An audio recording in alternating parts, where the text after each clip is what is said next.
மலர் சாகுபடியில் புதிய யுக்தியை கையாண்டு நல்ல மகசூலை ஈட்டி வரும் கிருஷ்ணகிரி மாவட்ட விவசாயிகள் இதனை பிற மாவட்ட விவசாயிகளும் பின்பற்றி பயனடையலாம் என யோசனை தெரிவித்துள்ளனர்.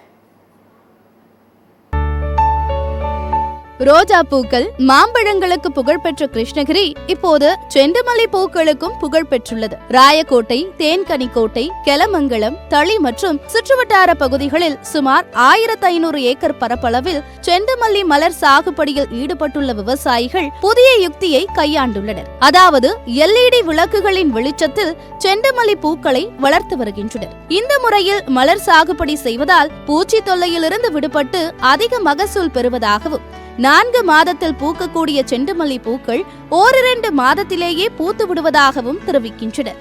இதில் ஆச்சரியம் என்னவென்றால் இந்த முறையை விஞ்ஞானிகள் யாரும் விவசாயிகளுக்கு கற்றுத்தரவில்லை. தங்களது அனுபவத்திலிருந்து விவசாயிகள் இந்த முறையை அறிந்துள்ளனர். அதாவது ஓசூர், தேன்கனிக்கோட்டை உள்ளிட்ட வனப்பகுதிகளில் யானைகள் அடிக்கடி வருவதால் வீட்டின் அருகே இரவு நேரங்களில் LED விளக்குகளை எரிய விட்டுள்ளனர். அப்போது LED விளக்கின் அருகே இருந்த மலர் செடிகள் அதிக வளர்ச்சி அடைந்ததை அறிந்த விவசாயிகள் இதனை சோதனை செய்து பார்த்துள்ளனர்.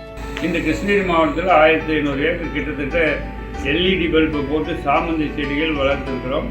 6 மாதம் 7 மாதம் 9 மாதத்துக்குள்ளேயே வளரக்கூடிய இந்த செடிகள் 4 மாதம் 5 மாதத்துக்குள்ளேயே நல்ல நிலைமைக்கு வளர்ந்து பூக்கள் அதிகமாகவும் பெரிசாக சைஸாகவும் பார்ப்பதற்கு கவர்ச்சிகரமாக அழகாகவும் பூக்கள் வருகிறது.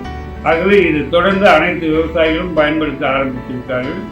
இது பல்கலைக்கழகமோ எந்த உலகத்தில் இருக்கிற ஆராய்ச்சி நிறுவனங்களோ எங்களுக்கு கொடுக்கவில்லை. எங்கள் விவசாயிகளாக ஆய்வு செய்து கண்டுபிடிக்கப்பட்டு மக்கள் மத்தியிலே இப்போது பயன்பாட்டில் இருக்கிறது. 2 மாதத்துக்குள்ள பூ வரணும், மார்க்கெட்டு விளைவிக்கும் அப்படின்னு தெரிஞ்சா இப்போதே பல்பு போட்டால் 2 மாதத்துக்குள்ள பூ வரக்கூடிய அளவுக்கு அந்த அதிகப்படியான இரட்டிப்பு வகையில ஸ்டார்ச்சை உற்பத்தி பண்ணி அதனுடைய வளர்ச்சி ஊட்டியும் கூட சொல்லலாம். பின்னர் LED விளக்கு வெளிச்சத்தால் குறுகிய காலத்திலேயே அதிக விளைச்சல் இருப்பதை அறிந்த விவசாயிகள் இந்த முறையை மாவட்டத்தின் பல்வேறு பகுதிகளில் பயன்படுத்தி நல்ல லாபத்தை ஈட்டி வருகின்றனர். நாங்கள் ஃபர்ஸ்ட் லைட் போடல செண்டு மஞ்சளுக்கு.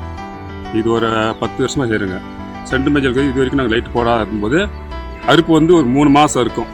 பூ லைட் போட்டால் ஒரே மாதத்தில் அதே மகசூல் அதிகமாக கொடுக்குது. அந்த 3 மாதம் வெட்டுற மகசூலை விட அதிகமாக இது கொடுக்குது மகசூல். இப்போ நம்ம 1 லட்சம் சம்பாதிக்கிறோம்னா அதில் இதில் 50 தான் லைட் போடலனாக்கா 50,000 சம்பாதிக்கிறோம். லைட் போட மகசூல் அதிகம் வருது. 1 லட்சம் 2 லட்சம் வருஷத்துக்கு. எனவே தங்களின் இந்த புதிய முயற்சிக்கு அரசு ஒத்துழைப்பு அளிப்பதோடு இதனை பிற மாவட்ட விவசாயிகள் மத்தியிலும் விரிவுபடுத்தினால் விவசாயத்துறையில் ஒரு புரட்சிகர மாற்றத்தை ஏற்படுத்தலாம் என்று நம்பிக்கை தெரிவிக்கின்றனர் கிருஷ்ணகிரி மாவட்ட விவசாயிகள். சத்தியம் செய்திகளுக்காக கிருஷ்ணகிரி மாவட்ட செய்தியாளர் மணிகண்டனுடன் சத்தியம் செய்திக்குழு.